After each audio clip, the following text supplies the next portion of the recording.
روایتوں میں آتا ہے تاریخی کہ حضرت امام احمد بن حنبل رحمۃ اللہ علیہ ایک جگہ تشریف لے گئے تھے، تو وہاں پر ان سے کہا گیا کہ حضرت ہمارے علاقے کی ایک خاتون کوئی آئی ہے اور وہ آپ سے ایک سوال کرنا چاہتی ہے۔ امام احمد نے اس کو پردے میں بٹھا دیا اور فرمایا کہ کیا پوچھنا ہے؟ تو وہ عورت پوچھنے لگی کہ میں ایک اہم سوال کرنے کے لیے آپ کی خدمت میں آئی ہوں، مجھے معلوم ہوا تھا کہ آپ یہاں تشریف لائے ہیں اور یہ سوال آپ سے میں کرنا چاہتی تھی، اس لیے حاضر ہوئی۔ فرمایا کہ کیا سوال ہے؟ کہنے لگی میرا سوال یہ ہے کہ میں چرخہ چلاتی ہوں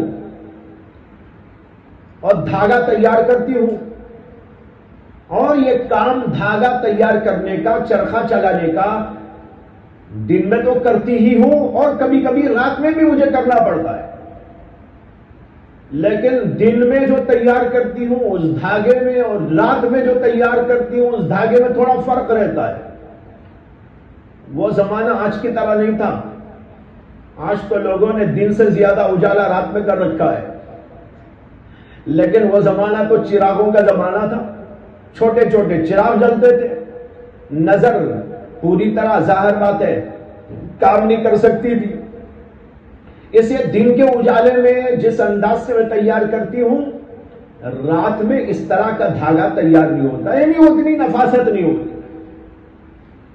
اب میرا سوال آپ کی خدمت میں یہ ہے کہ دن کے اور رات کے دھاگوں میں بیچنے میں مجھے فرق رکھنا پڑے گا پیسے میں، یا دونوں کو ایک ریٹ پہ بیچ سکتی ہوں؟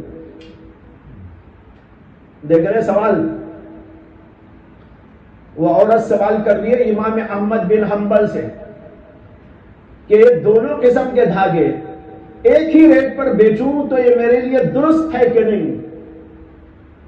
امام احمد سوچنے لگے کہ بھائی کون عورت ہے یہ، اتنا دقیق مسئلہ لے کے آئی؟ اپنا دھاگا ہے، چاہے رات کا دھاگا دن کے دھاگے کے اعتبار سے زیادہ قیمت پہ بیچ دو، ناجائز تو نہیں ہے شریعت میں۔ دھاگا آپ نے بنایا ہے، دن میں بنایا کہ رات میں بنایا، لیکن دھاگا ہے، صحیح دھاگا ہے، اب اس کو آپ جتنے چاہے ریٹ میں بیچ دیجئے، شریعت تو اس کے اوپر کوئی نکیر آپ کو نہیں کرتی۔ اب یہ عورت اتنا باریک سا مسئلہ پوچھنے کے لیے باقاعدہ سفر کر کے یہاں آئی ہے اور پوچھ رہی۔ امام احمد بن حنبل نے جواب دینے سے پہلے اس عورت سے پوچھا کہ میں تمہارا تعارف چاہتا ہوں، تم کون ہو؟ وہ سمجھ گئے کہ معمولی عورت نہیں ہے، کوئی خاص الخاص درجے والی عورت ہے، اس لیے تعارف چاہا۔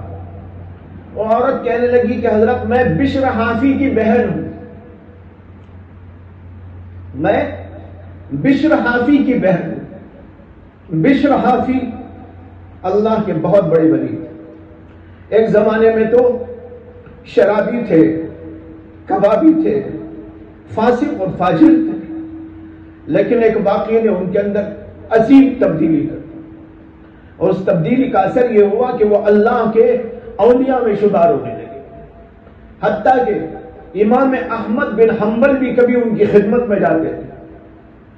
حالانکہ امام احمد کا جو درجہ ہے وہ سب کو معلوم ہے، علم میں، عمل میں، اور جو ہے حدیث دانی میں، فقہ دانی میں، ساری دنیا کے امام ہیں، مسلم امام، لیکن وہ بھی کبھی ان کی جوتیاں سیدھی کرتے ہیں۔ بہرحال وہ عورت کہنے لگی کہ میں بشر حافی کی بہن ہوں۔ امام احمد نے کہا کہ اگر کوئی اور عورت یہ سوال کرتی تو میں کہتا کہ جائز ہے، لیکن تمہارے لیے کہتا ہوں کہ جائز نہیں ہے، الگ الگ ریٹ۔ یہ ہے بھائی تقوی کا درجہ، یہ اتنی باریکی اللہ تعالیٰ کسی کسی کو اس درجے پر پہنچا دیتے ہیں۔